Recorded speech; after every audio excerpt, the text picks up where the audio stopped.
type of collars and hats.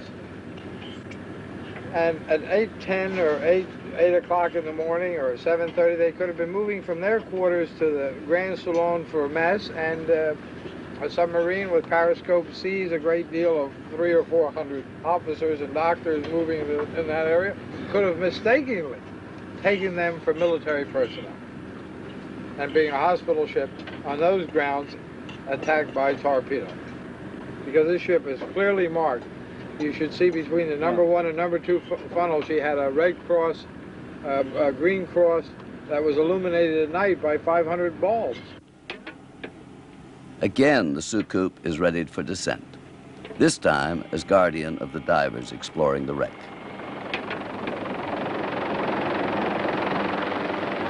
Now from Scotland, a formidable visitor joins the Calypso explorers. 86-year-old Sheila Macbeth Mitchell, a volunteer nurse aboard the Britannic on her last voyage. Mrs. Macbeth Mitchell still holds sharp, clear memories of that fateful November morning in 1916. One of the handful of surviving eyewitnesses, she today lives in quiet retirement with her 92-year-old husband in Edinburgh. Yet, invited by Cousteau to revisit the scene of the tragedy after a lapse of 60 years, she was quick to come adventuring. When the machine is in the water, we untie her and she goes free.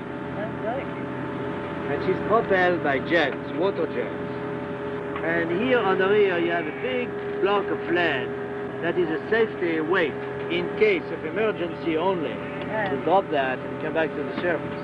You see the saucer is going now. And there we go. There we go. The diver on top is there to unhook the machine. My father and my 3 brothers were engineers, and I like machinery. Madam, I would like to know a little more about what happened that day when the ship was struck. Yes? You said you heard a big boom, or...? No. First of all, I went to my breakfast in the dining room. Yes. And I had 2 spoonfuls porridge. And there was a big bang. Oh, you heard a big bang? Oh, yes. Did you take all your things from your cabin? Oh, no. Now, in the little a green knitted bag by my berth, I was just on the porthole. It's a very nice little travelling crocodile my brother gave me. Folds up like a cigarette case. Little alarm and luminous top. If you find it... It's in cabin number 15. It'll be there, and it won't work, but it'll be a nice souvenir.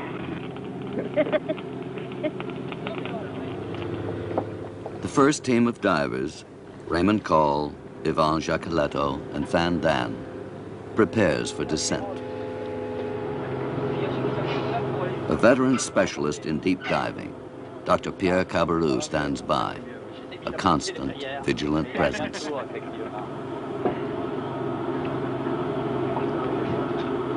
In his heavy, oversized tanks, each diver carries a carefully prescribed breathing mixture of helium, nitrogen, and oxygen, adjusted to the extreme depth of the dive, a formula determined through years of trial and analysis.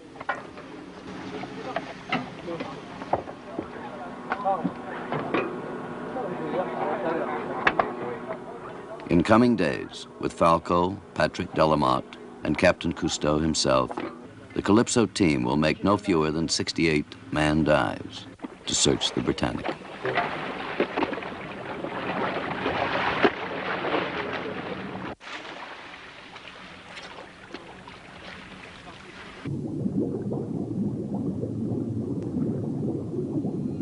In the depth at which the divers must work, each man is permitted no more than 15 minutes before he must begin the long decompression procedures.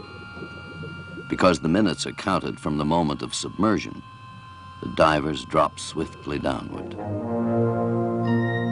At 150 feet, they plummet past the submersible decompression chamber to which they must very soon return. Then quickly sunlight is left behind, and they enter the endless night of the depths.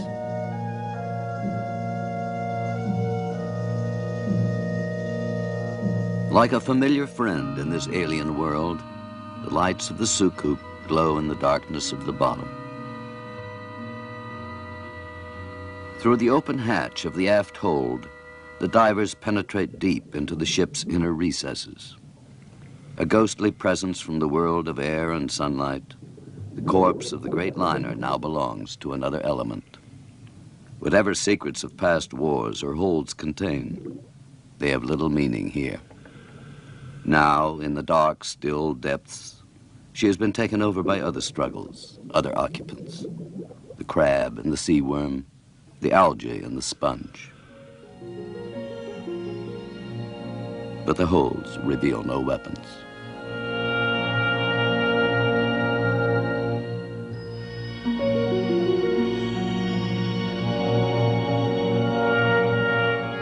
The Britannic has become a world on its side.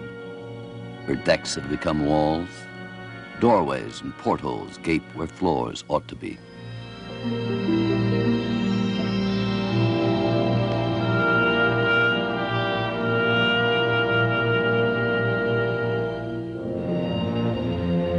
One of the three-bladed, 38-ton side propellers stands forever fixed. Now covered with sea creatures, the propellers caused almost all of Britannic's casualties. Lifted upward as the ship sank at the bow, the turning propellers drew the lifeboats into the blades, smashing them to matchwood as they struggled to escape the dying ship.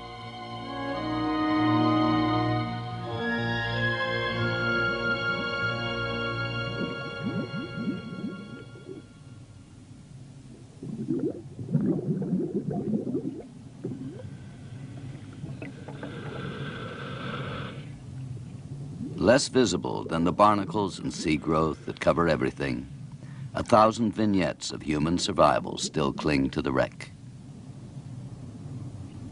The men of one stokehold never told of the emergency, who came to deck to find the lifeboats gone. The rattled nurse who left all her money under a pillow, but saved her fountain pen.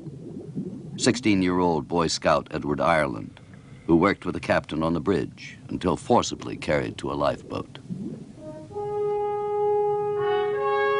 Here, in a forward salon, a cluttered mass of hospital bed frames bears witness to the 15,000 sick and wounded carried back to England by the Britannic during her brief months of life. By a merciful irony, she was outbound when death came. The beds for the wounded were empty.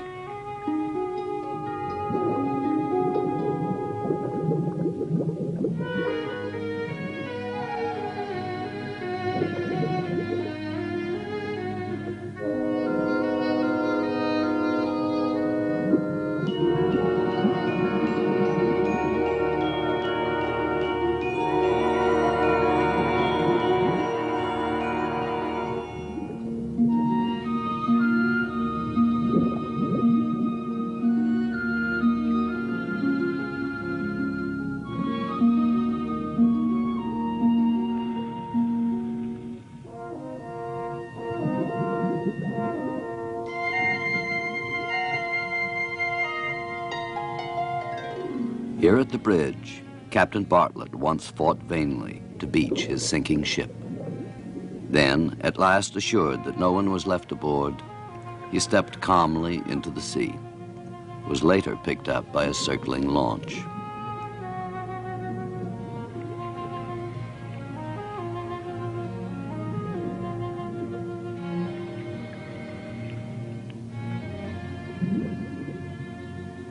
The Shadburn, the internal communication system by which instructions were transmitted from bridge to engine room, is now an encrusted mass.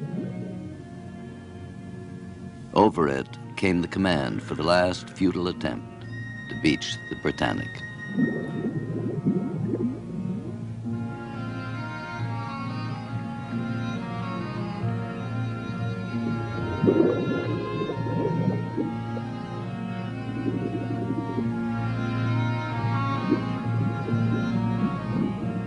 All that remains of the pilot wheel is the brass strap that bound the wood.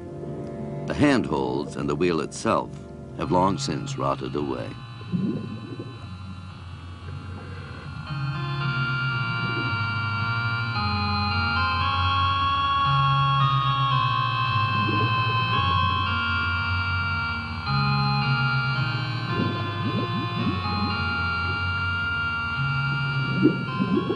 With a gesture of triumph, one of the divers holds up a prized bit of salvage, the corroded remains of the ship's sextant.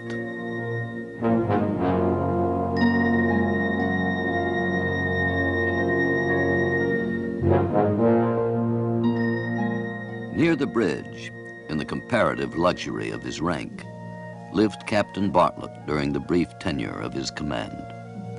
Present at the vessel's birth and death, he sometimes may have reflected on her inauspicious launching.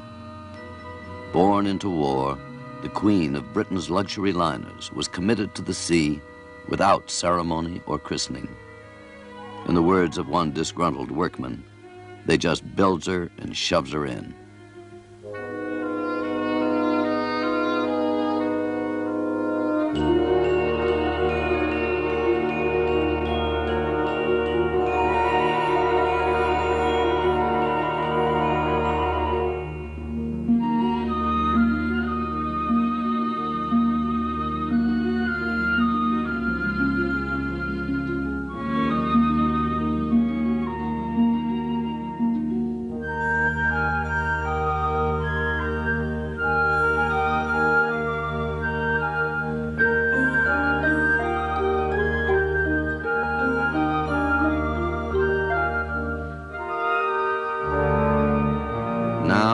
Time is the master.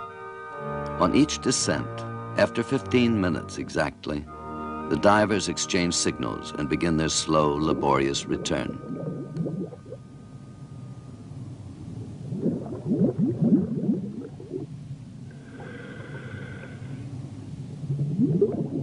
Waiting just above midpoint in their ascent, the decompression chamber offers a welcome sanctuary from the cold.